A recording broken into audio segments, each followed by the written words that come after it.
Some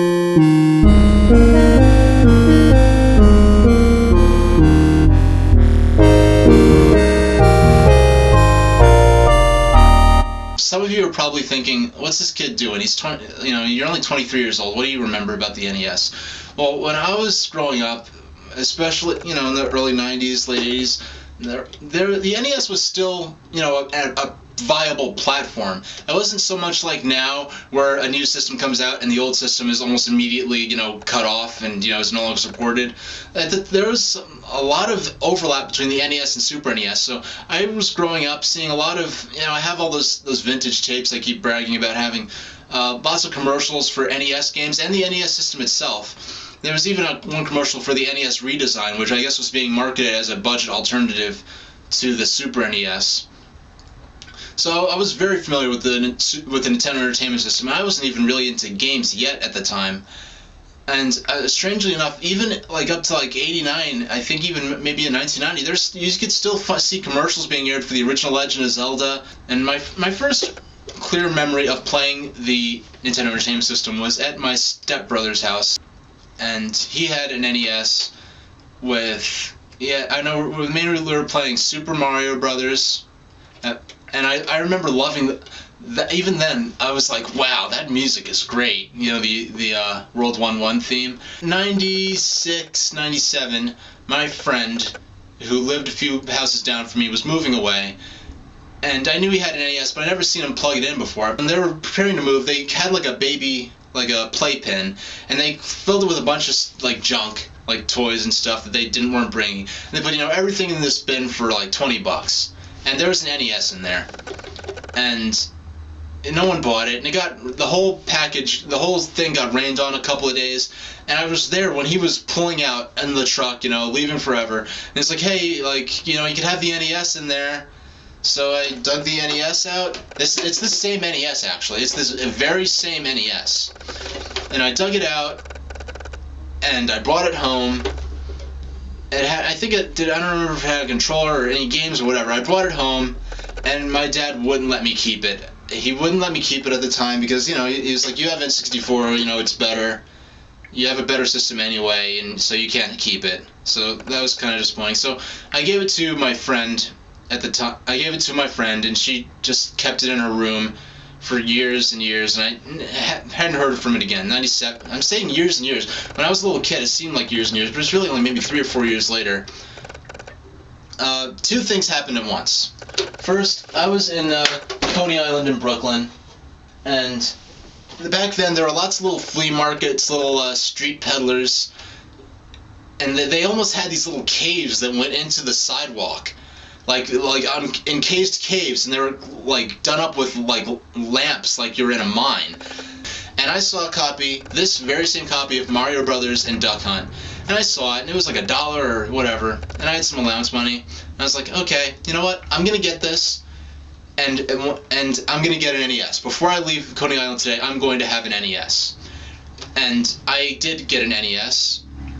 And I got this, and I found the Legend of Zelda. I found a controller, and I found another NES, which is off camera here, which is the NES I bought. And I got it home, and it didn't work. So I called Nintendo. I actually called Nintendo in 2001, or 2001, and said, hey, my Nintendo Entertainment System isn't working. And they said, oh, sure, we'll send you to an authorized retailer. In 2001, they were still servicing NES systems. That's incredible to think about now. Like, imagine calling Nintendo up now and asking them to fix a Super NES or N64. It wouldn't happen. So I went to the retailer, and I did this. It was a vacuum repair shop. They also fixed NES systems, and I gave it to them, and they shipped it to Nintendo, and they shipped it back with a brand new RF switch, they sent a bunch of like NES posters, like this one, another poster I have hanging up for Super Mario Brothers 3, things for the then obsolete Nintendo fan club, which had been obsolete for like a decade by the time, and a brand new NES cartridge cleaning kit. They had all.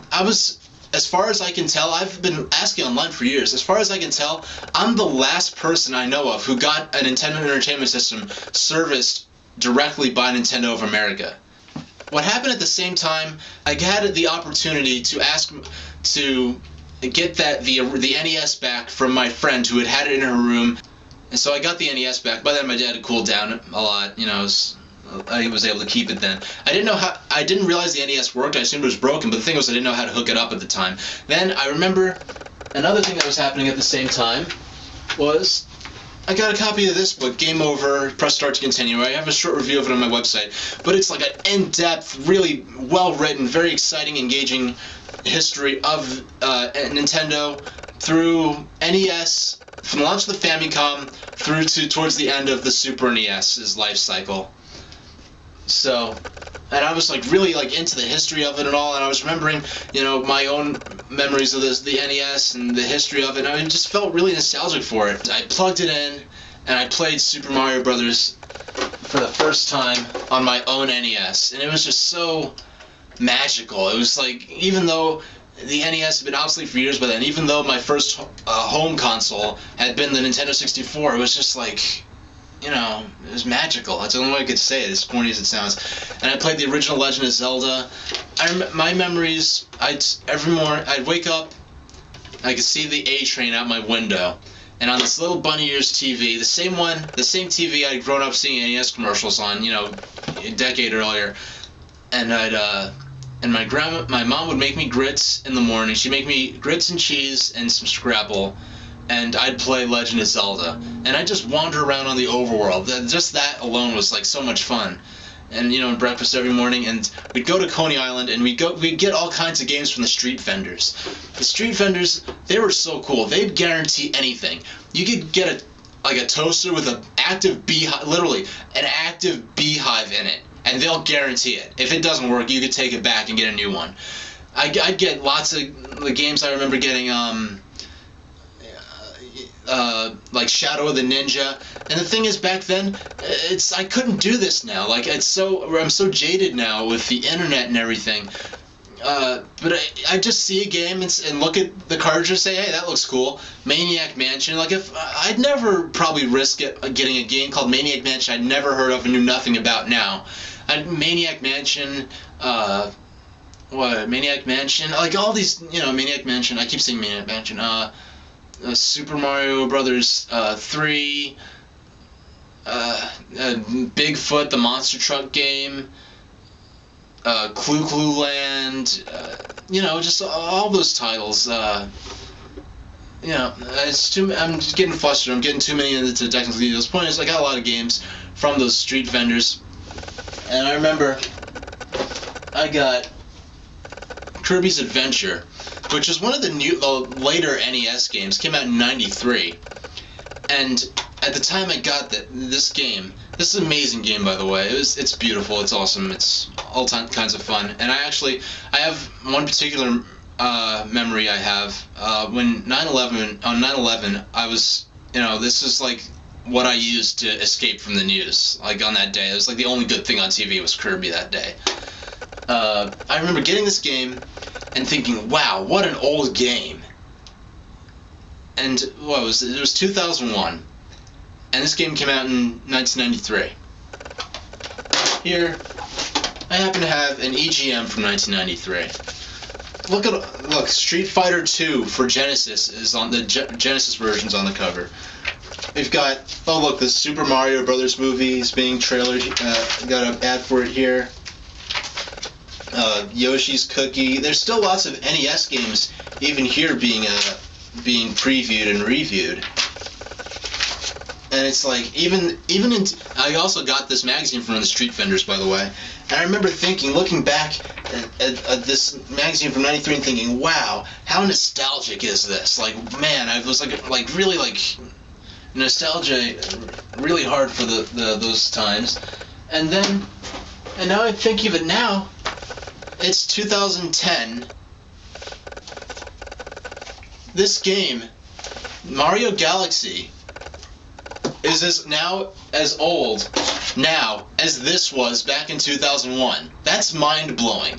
I mean, look the time just flies. I mean, this doesn't seem like that long ago. I mean, it was, but it doesn't feel like whoa, that's so far back. But you know, I guess I'm getting older and my perception of time's changing. But it's still, look at these EGMs from 2002. Like here's Mario Sunshine, SOCOM U.S. Navy SEALs, the first online PS2 game.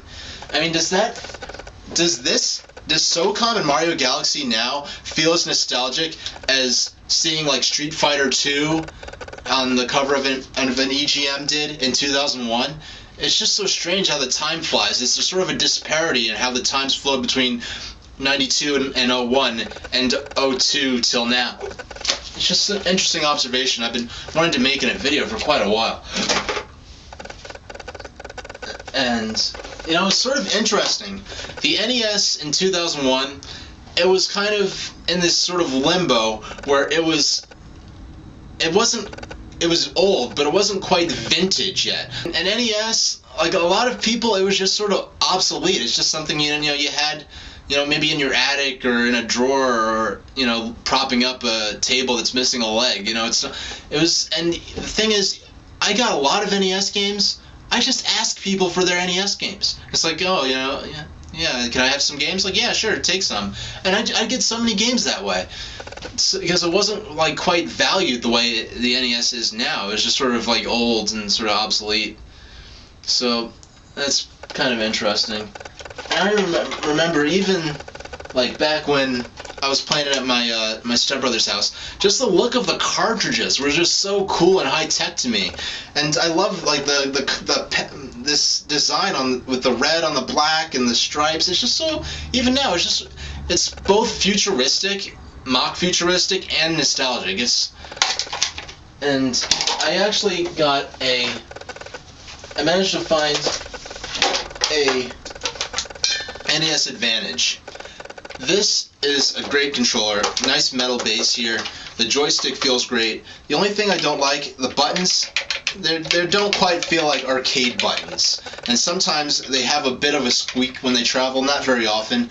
But this game, I remember playing the NES version of Donkey Kong, and I did not like it at all with the normal controller. Playing this and having it more like an arcade, it made all the difference. It makes Donkey Kong for NES a really fun game, even though it's still missing the cement factory level, which is just too bad. But the buttons, like these buttons on the Pac-Man joystick, much better, much more clicky, much more like a real joystick.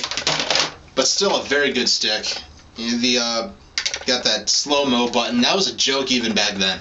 You press it. It's basically a rapid fire for the start button. You press it and it's the start strobes on and off, and it's supposed to be like you're going in slow-mo. I've never found any game that works well in, or that actually helps you like get past bosses or difficult parts. It's really kind of a gimmick. And me and my friend, actually at the time, we were sort of living as though like the NES was the system that was out then. Because me and a lot of our friends, we didn't have a lot of money to buy, you know, PS1, which is still an active system then, PS2 games and GameCube games all the time. You know, $5 you can get like an NES game. And so we're playing all these games as though they were like current games. And it's like, oh, you know, I got, you know, Super Mario Brothers 2 and so forth. You know, we'd sleep over each other's houses and hang out all night trying to find secrets. It's just really hard to put your finger on and hard to describe, but it's just a really special system to me. Even though it wasn't my first home system, even though I wasn't really playing it when it was an active system. So that's my NES retrospective experience. And thank you very much for watching, and thank you Nintendo of America for fixing my NES as late as 2001. If there's anyone else who's got an NES fixed by Nintendo of America later than 2001, I'd like to hear about it, because I'm sort of interested to know if I was one of the last, if not the last people to get their NES serviced by Nintendo. So thank you for watching.